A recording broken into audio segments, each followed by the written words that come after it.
Madame la présidente, madame la ministre, madame la présidente de commission, monsieur le rapporteur, mes chers collègues, nous sommes entrés de plain pied dans une séquence agricole particulièrement dense.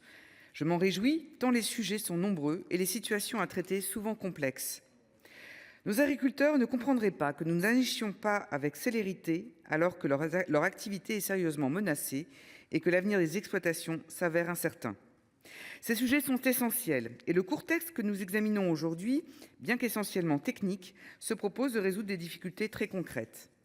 La proposition de loi permet de répondre à deux situations d'urgence: les élections à venir au sein des chambres d'agriculture et celles des délégués et administrateurs de la mutualité sociale agricole. L'article 1er corrige une des très nombreuses conséquences négatives de la séparation des activités de conseil et de vente en matière de produits phytopharmaceutiques. Il ne s'agit pas, comme cela a pu être affirmé, de revenir sur le principe en aucun cas. En revanche, il permet aux associés coopérateurs et membres des coopératives vendant des produits phytopharmaceutiques de participer aux instances dirigeantes des chambres d'agriculture. Qu'ils ne participent pas aux travaux et délibérations concernant l'activité de conseil à l'utilisation de ces produits est parfaitement compréhensible.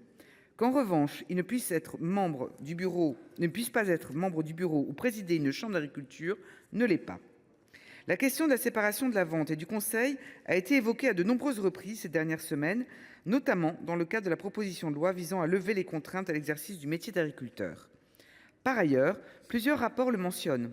Il nous faudra discuter d'une réforme plus générale, mais ce n'est pas l'objet du texte actuellement.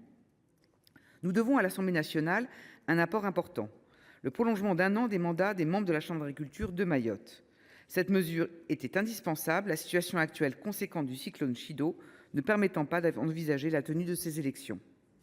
Concernant les élections à la MSA, la crise de Covid-19 a fortement désorganisé les élections de 2020. S'en était suivie une hétérogénéité des dates de début de mandat, jusqu'à 9 mois d'écart en fonction des territoires. Dès lors, il était indispensable de réduire ou d'allonger la durée des mandats afin de réaligner autant que possible leurs dates d'échéance.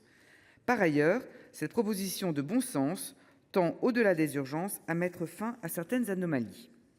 Ce texte vise en premier lieu à élargir le droit de vote aux élections de la MSA à l'ensemble des assujettis, y compris ceux qui sont débiteurs de cotisations réclamées depuis plus de 6 mois et étaient jusqu'à présent exclus du corps électoral.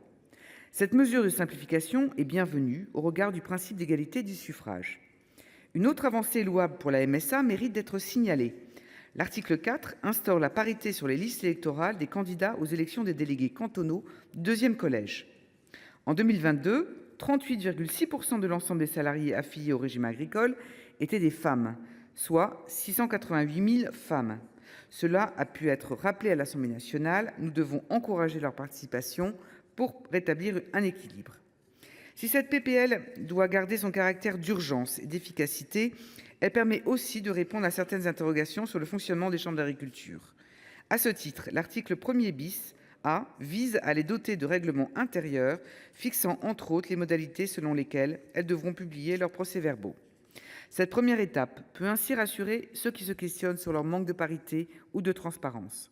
En conclusion, si ce texte propose de traiter les difficultés à brève échéance, il ouvre également la réflexion sur d'autres sujets qu'il conviendra d'approfondir dans un second temps et dans un autre cadre, comme la séparation de la vente et du conseil déjà évoquée. Au vu de la teneur des échanges qui ont eu lieu à l'Assemblée et en commission des affaires économiques du Sénat, ce texte va dans le bon sens. C'est pourquoi notre groupe soutiendra sans réserve son adoption. Je vous remercie.